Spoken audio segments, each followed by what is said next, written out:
'అక్కినేని అఖిల్' నుంచి కొత్త సినిమా కోసం 'అక్కినేని' ఫ్యాన్స్ ఎంతో ఎదురు చూస్తున్నారు.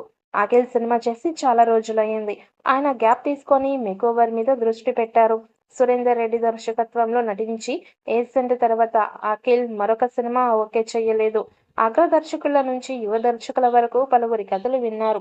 చివరికి 'వినురో భాగ్యము విష్ణు కథ' దర్శకుడు మురళీకిషోర్ అబ్బురాతో సినిమా చేయడానికి ఓకే చెప్పినట్టు సమాచారం.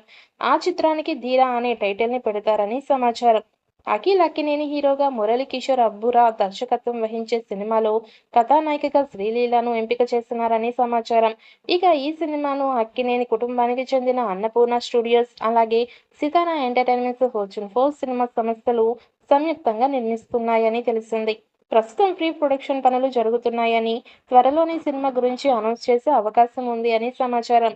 అఖిల్ పెళ్లి తర్వాత సినిమా స్టార్ట్ కావచ్చు. ఇటీవలే ఆయన ఎంగేజ్మెంట్ జరిగిన సంగతి కూడా తెలిసిందే.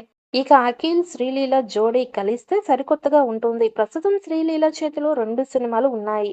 అందులో యూత్ స్టార్ నితిన్ సరసన నటించిన 'రాబిట్ హుడ్' కంప్లీట్ అయ్యింది. తర్వాత డిసెంబర్ 25న విడుదల చేయాలని ప్లాన్ చేసిన ఇప్పుడు ఈ సినిమా సంక్రాంతికి వెళ్ళింది. అది కాకుండా పవర్ స్టార్ పవన్ కళ్యాణ్ సరసన 'ఉస్తాద్ భగత్ సింగ్' సినిమాలో కూడా ఈవిడే నటిస్తోంది. ఇప్పుడు అఖిల్ సరసన ఛాన్స్ కొట్టేసినట్టు సమాచారం. ఈ సినిమా పీరియాడిక్ నేపథ్యంలో సాగనుంది అని తెలుస్తోంది. దాదాపు 100 కోట్ల బడ్జెట్‌తో ఈ చిత్రం తీయబోతున్నారట.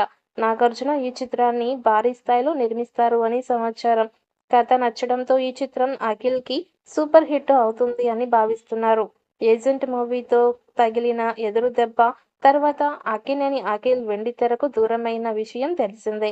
దాదాపుగా ఏడాదిగా సినిమా చేయలేదు. చాలా కాలం తర్వాత ఆయన తన నెక్స్ట్ మూవీతో రీ ఎంట్రీ ఇవ్వడానికి సిద్ధమవుతున్నట్లుగా తెలుస్తోంది. లక్కీ హీరోయిన్ శ్రీలీలను తీసుకోవడం కూడా ఈ సినిమాకి కలిసి వచ్చే అంశం. ఇక త్వరలోనే ఈ చిత్రం నుంచి అధికారిక ప్రకటన రానుంది. కొత్త ఏడాదిలోనే ఈ చిత్రం ప్రకటన వస్తుంది అని సమాచారం. మరి ఈ సినిమాతో అఖిల్ సూపర్ హిట్ కొడతాడా అనేది చూడాలి.